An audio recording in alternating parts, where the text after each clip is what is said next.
They said it would heal the mind, a method to push memory past trauma, to let the brain rewrite itself.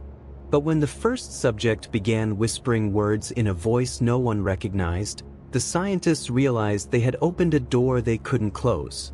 This is the Forgotten Experiment, a research project buried and erased beneath the Wyoming mountains. When a hard drive resurfaced decades later, it carried a single line of text that still chills the people who saw it. Welcome back, Dr. Cartwright. Session 48 ready to continue. What happened beneath those mountains? And why was everything about the project scrubbed clean? That's what we begin to uncover now. In the early 1980s, Echelon Laboratories rented a remote concrete hollow in a limestone ridge, far from the nearest highway. The company billed the site as a private, neurological retreat, a place to test advanced therapies away from regulators and press. Internally, they called the work Project Meridian. The premise sounded humane: sensory isolation to help the mind find a new pattern. No light, no time cues, no outside stimuli, only carefully controlled internal noise and guided thought experiments. The team believed that stripping the brain of input would let it reorganize, healing severe trauma and unlocking creative states. At first, the logs were promising. Field notes from week 1 read like cautious triumph. Subjects report vivid recollection. Creativity metrics improved. But the tone shifted quickly. By week 2, field entries used words like static, echo, and unaccounted perception. A fragment from a lab memo, found among corrupted files, reads, Day 12, subjects responding well. Some show signs of mental projection.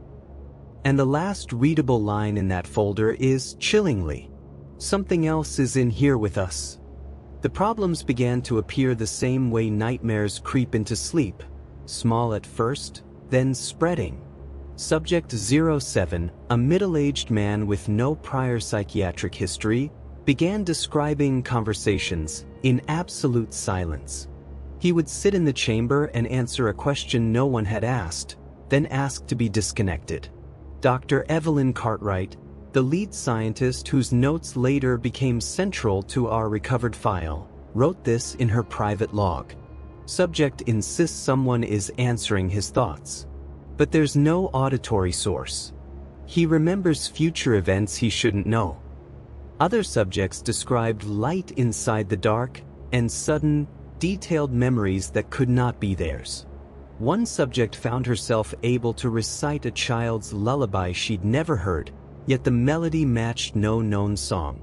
The control software, designed to log brainwave anomalies, began to show patterns that bore resemblance to language structures rather than noise. When the control team attempted to terminate a session after anomalous alarms, the lab systems locked into an emergency override. Every monitor flashed a single message: session incomplete. Do not interrupt. Attempts to power down the facility failed. The speakers, for reasons no engineer could replicate after the fact, filled with low static, then, unmistakably, a voice that spoke Dr. Cartwright's name. She recounts in a memo that would later be redacted. I think the subject is a receiver. We did not give them this. They are recalling something not from their narrative. Hours later, the facility reported a fire. The extinguishers failed. The official story: the electrical fault. The unofficial accounting: the control team, the lead engineer, and 2 technicians vanished from the manifest. Echelon Laboratories closed the site that very night. For decades, all traces of Project Meridian seemed to have been scrubbed. Corporate filings showed the property sold for scrap. Echelon went quiet. The town nearby forgot the road that led to the gate. Until 2019, when a salvage crew surveying the derelict ridge found a sealed steel crate under collapsed concrete near the old service entrance. Inside were oxidized tape reels, a rusted terminal, and a damaged hard drive wrapped in plastic. The terminal still powered up briefly when a technician pried at the battery contacts, and something typed itself across the cracked cathode. "Welcome back, Dr. Cartwright. Session 48 ready to continue." One tape, marked Session 47, remained playable. The salvage techs uploaded a seconds-long clip to a local forum before deleting it when anonymous messages started arriving, warning them to stop.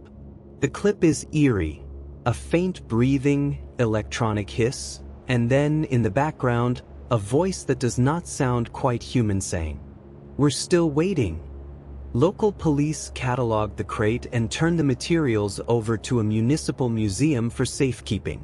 That's where Sam Holder worked, a contract technician who'd kept one tape and, later, refused to talk to journalists. He told a reporter only this: "You don't unhear what you hear. It sits on you." Then he walked away. Part of the salvage crate's hard drive was corrupted, but forensic recovery revealed a fragment of a file titled Cartwright_notes_final.txt. We were able to extract a single sentence from it before the rest degraded. "If we unmask the signal, it will answer for us. It will not stop." The terminal in the crate displayed a final unexplained log, a calendar entry scheduled for November 12, 2022, a date decades after the project supposedly ended. They were only supposed to recover scrap metal from an abandoned mountain lab. But when the salvage team found a set of unmarked tapes, the job turned into something else. Something none of them were supposed to see. And one of them would never be the same again. When the Echelon facility collapsed in the late 1980s, the project was declared lost, buried under tons of stone and snow. But in 2019, a three-man team contracted to remove old hardware stumbled on a sealed chamber.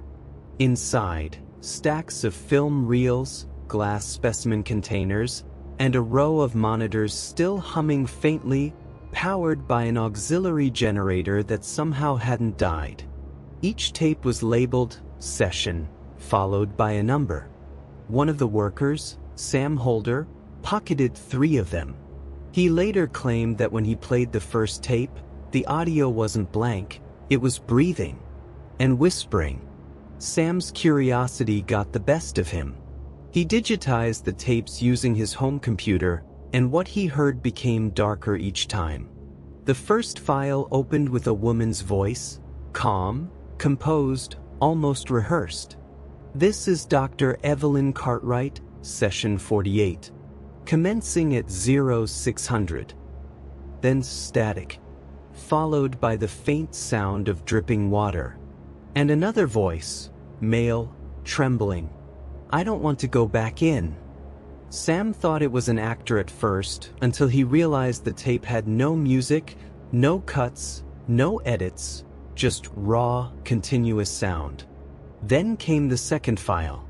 The same voice whispered, "If you can hear this, we never stopped the experiment." Within days, Sam began receiving strange text messages from an unknown number. Each message contained a single phrase from the tapes, phrases he had never uploaded or spoken about publicly. Panicking, Sam contacted a former journalist named Laura Quinn, who specialized in digital forensics. Together, they traced the files back to a forgotten company database, one that still had an active network node. When Laura accessed it remotely, the system requested a password. She typed Cartwright. The connection opened instantly. A single folder appeared. Session 49, awaiting continuation. Inside the folder was a single video file. It showed a man sitting in a glass chamber, barely visible under a flickering light. But when Laura adjusted the frame brightness, she saw something behind him, a figure standing still in the corner of the chamber. The figure's face was obscured, but its reflection was visible on the glass. It was the same face as the man sitting down. Moments later, the video cut to black. And just before it did, a line of text appeared on the screen. Session 50 confirmed. Subject connected. The next day, Sam stopped responding to Laura's calls. When authorities visited his home, they found his computer still running, every screen covered in repeating text. "Welcome back. You're next." To be continued.